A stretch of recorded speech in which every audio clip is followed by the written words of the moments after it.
Good morning, children. Class 5, SST, Chapter 2, The Globe, a Model of the Earth. Globe, पृथ्वी का एक नमूना. Although the Earth is a very small part of the universe, जबकि पृथ्वी बहुत छोटा हिस्सा है ब्रह्मांड का. It is the home of human beings. यह मानव प्रजाति का घर है. And many other living things.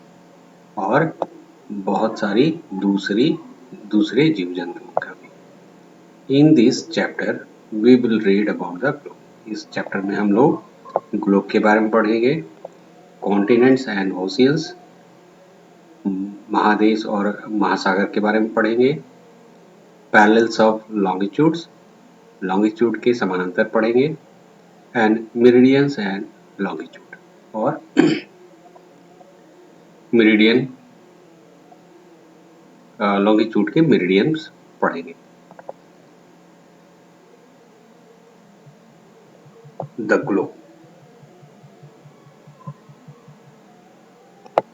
Our Earth, like all other heavenly bodies, is spherical in shape. हमारी पृथ्वी की तरह दूसरी ब्रह्मांडीय पिंड जो है या आकाशीय पिंड जो है वो स्फेरिकल शेप में है, मतलब गोलाकार शेप में, गोलाकार में है. गोलाकार आकृति है उनकी. People in the past believed it to be flat. पुराने समय में लोग विश्वास करते थे कि पृथ्वी समतल है या सपाट है. The photographs taken from space proved that the Earth is spherical in shape. अंतरिक्ष से जो चित्र लिए गए हैं पृथ्वी के, उससे पता चलता है या साबित हुआ है कि पृथ्वी का आकार या आकृति गोलाकार है. It resembles an orange. यह संतरे की तरह दिखता है. Slightly flattened at the poles. ध्रुवों पे ये काफी थोड़ा सा चिपटा दिखता है. And bulging at the equator. और भूमध्य रेखा पे ये थोड़ा सा उभरा हुआ दिखता है. This particular shape of the earth is called geoid. इस तरह के विशेष आकृति को, विशेष पृथ्वी की आकृति को जियोइड बोलते हैं. The shape of the earth can be represented on a model so that we can study it properly. पृथ्वी की आकृति को एक नमूने पे दर्शाया जा सकता है ताकि हम इसको अच्छे तरीके से पढ़ पाए, अध्ययन कर पाए. This model is called the globe. और इस नमूने को ग्लोब कहा जाता है.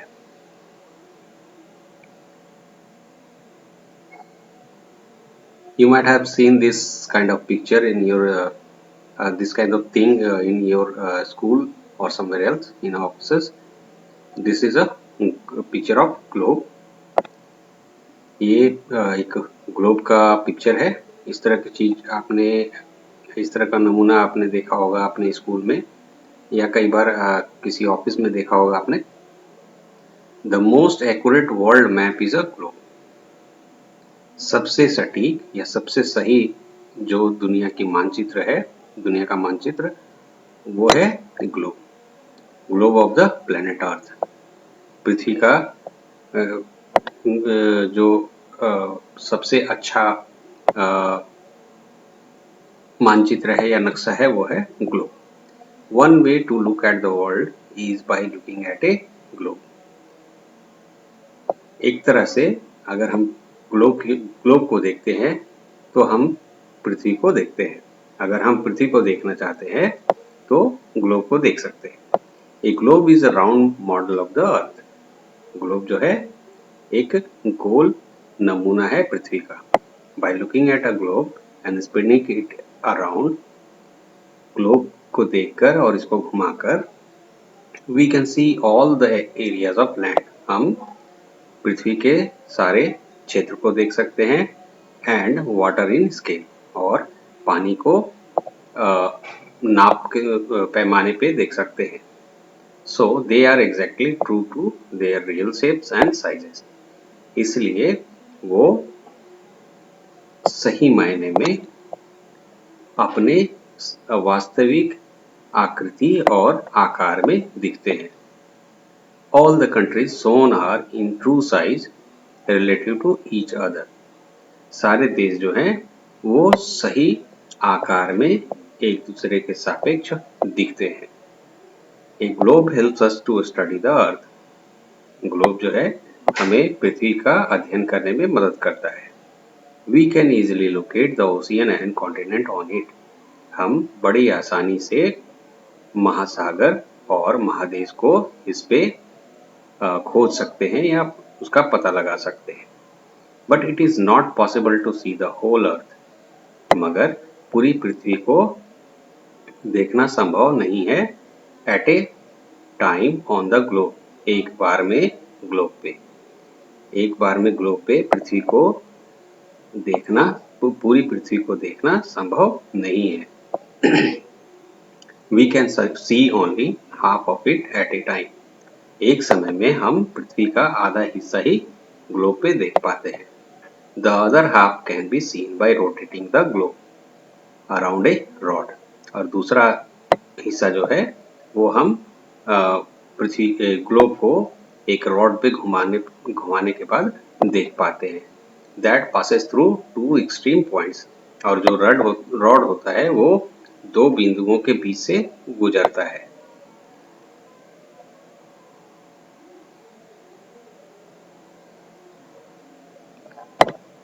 Fact files. The world's largest globe is called the Unisphere. दुनिया का सबसे बड़ा जो ग्लोब है उसको यूनिस्फीयर बोलते हैं. It was built for the World's Fair held in New York in year 1964.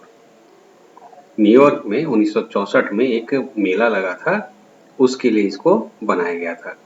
It is 37 meters across and weighs 4,08,000 kgs. ये 337 मीटर चौड़ाई है इसकी और ये करीब करीब 4,08,000 किलो वजन का है. Now, continents and oceans. महादेश और महासागर. If we look at a globe or simple map of the world, the first thing we notice is that there are two different colors. अगर हम ग्लोब को देखते हैं या मानचित्र, साधारण मानचित्र को देखते हैं, दुनिया के मानचित्र को देखते हैं, तो पहला चीज हम लोग ध्यान में हम लोगों का आता है वो है कि जो दो मुख्य रंग इस्तेमाल किए गए हैं ग्लोब पे या मानचित्र में, वो हमें ध्यान में आता है. These colors are usually green and blue. और ये रंग जो है ज्यादातर प्रायः हरा होता है या नीला होता है.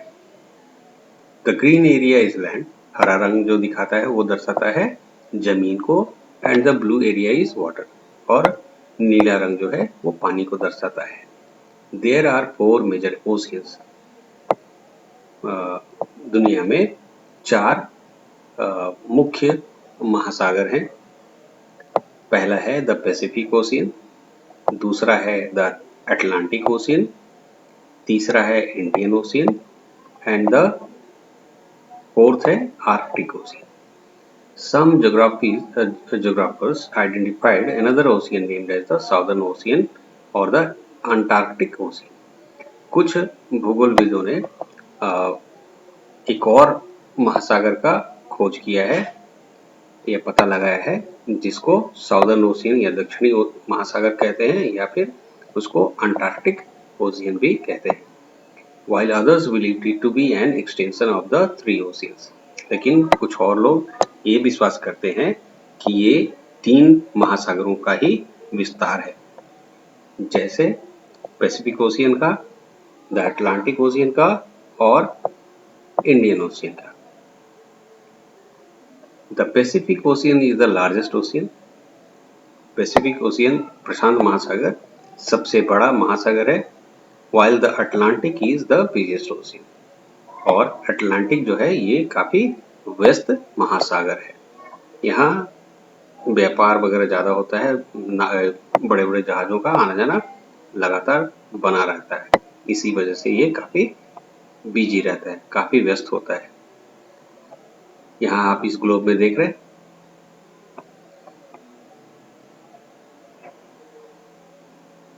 ये यहाँ पे पैसिफिक ओशियन है, अमेरिका के वेस्टर्न साइड में पैसिफिक ओशियन है। यही पैसिफिक ओशियन प्रशांत महासागर जो है इधर जापान और ऑस्ट्रेलिया के साइड में है। ये सबसे बड़ा ओशियन है, सबसे बड़ा महासागर है। दूसरा आता है अटलांटिक महासागर। ये यहाँ अमेरिका और यूरोप या फिर कहें साउथ अमेरिका और अफ्रीका के बीच में फैला हुआ है। तीसरा आता है ये इंडियन ओशियन, हिंद महासागर। चौथा जो है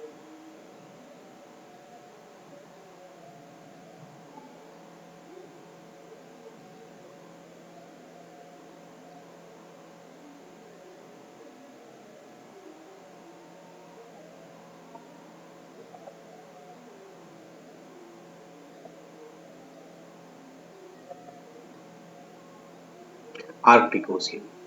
चौथा है आर्कटिक ओशियन।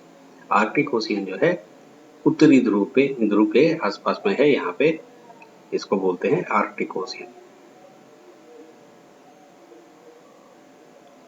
और साउदर्न ओशियन जिसको बोलते हैं, ये लोग कुछ लोग बिलीव करते हैं यहाँ पे है अंटार्कटिका के पास में, इसको अंटार्कटिका ओशियन कहते हैं। You will find major areas painted yellow और brown। आप देखेंगे कि ज्यादा बड़ा हिस्सा जो है या तो पीले रंग से या भूरे रंग से पेंट किया हुआ रहता है। These denote continents। ये महादेश को दिखाता है। ये जो दिख रहा है येलो कलर का, ये है महादेश, ये जमीन दिखा रहा है, लैंड को डिनोट करता है, लैंड को दिखाता है, रिप्रेजेंट करता है। और ये जो ब्लू कलर है ये वाटर को रिप्रेजेंट करता है। There are 7 continents. 7 महादेश हैं वर्ल्ड में। फर्स्ट है एशिया, सेकंड यूरोप, थर्ड है Africa, north America, south America, Australia and Antarctica. Globe पे दिखाता हूँ आपको। पहला है एशिया, ये महादेश जिसमें चीन, भारत, सऊदी अरेबिया ये सब जाते हैं, ये एशिया हुआ। दूसरा है यूरोप, यहाँ पे इंग्लैंड, फ्रांस, जर्मनी ये सब सारे आते हैं। उसके बाद आता है अफ्रीका, यहाँ पे है जिसमें सूडान, साउथ अफ्रीका, इजिप्ट वगैरह सारे आते हैं।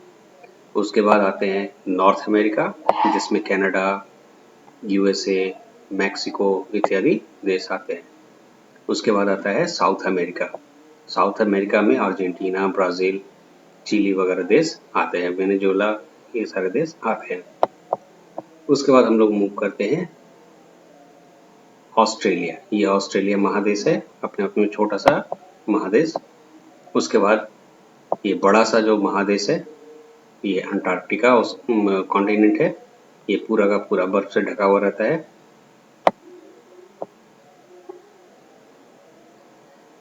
Asia is the largest and Australia is the smallest continent. Asia जो है सबसे बड़ा महादेश है और ऑस्ट्रेलिया जो है वो सबसे छोटा महादेश है।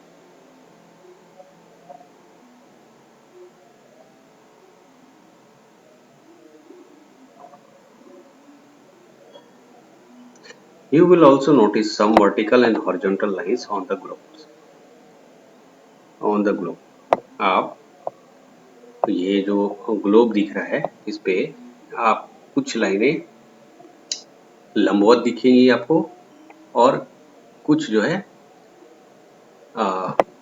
हॉरिजॉन्टल मतलब दाएं से बाएं दिखेंगी।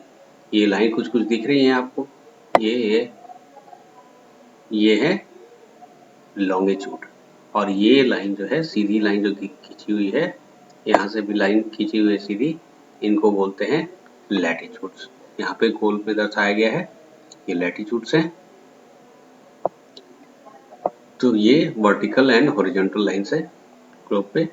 Besides there are 2 fix points on the top and bottom of the globe. इसके अलावा पृथ्वी के दोनों साइड छोरों पे, ऊपरी छोर और निचली छोर, यहाँ पे 2 पॉइंट होते हैं।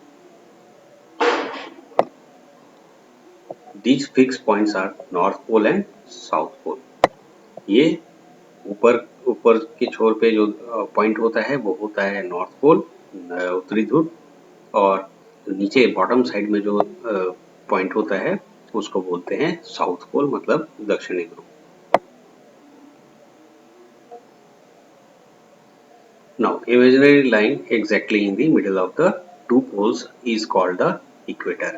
दोनों पोल के बीच में हम एक इमेजिनरी काल्पनिक रेखा खींचे हुए हैं पृथ्वी को सही तरीके से समझने के लिए। ये नॉर्मली हमको ग्लोब पे दिखता है, तो उसको बोलते हैं equator. The equator divides the globe into 2 hemispheres.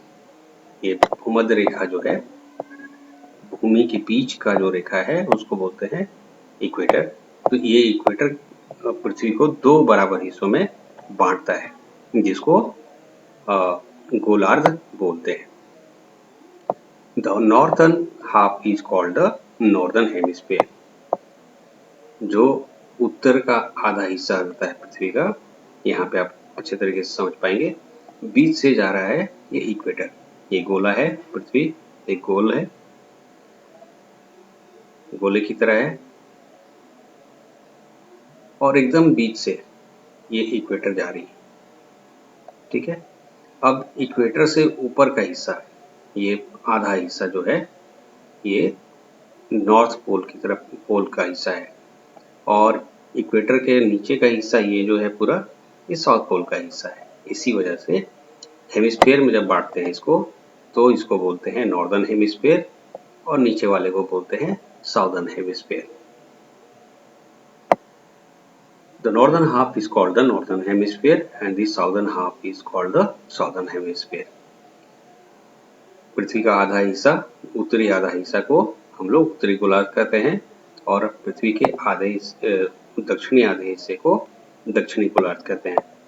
It runs around the circumference of the globe. और ये जो लाइन है लैटिट्यूड, ये पूरे गोलाई में फैली रहती है, जो यहाँ पे दिखाया गया है। सर्कमफेरेंस में पृथ्वी के परिधि में घुमा हुआ रहता है, पृथ्वी के परिधि में ये गोल गोल रहता है।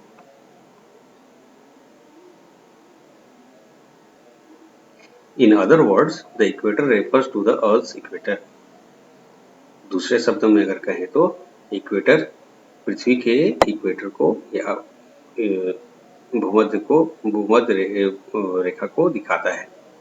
And is an imaginary line. और इक्वेटर जो है ये इमेजिनरी है, काल्पनिक रेखा है, ये एक्चुअल में पृथ्वी पे नहीं है, हम लोग इसको इमेजिन करते हैं, इसको कल्पना किया है हमने। ऑन द अर्थ सरफेस, ये पृथ्वी के सतह पे काल्पनिक रेखा है। Equidistance from the north pole and south pole. और ये बराबर दूरी पे है नॉर्थ पोल से, मतलब उत्तरी ध्रुव से, और दक्षिणी ध्रुव से। Dividing the earth into the northern hemisphere and southern hemisphere. और यही लाइन जो है पृथ्वी को 2 बराबर हिस्सों में बांटती है, उत्तरी गोलार्ध और दक्षिणी गोलार्ध।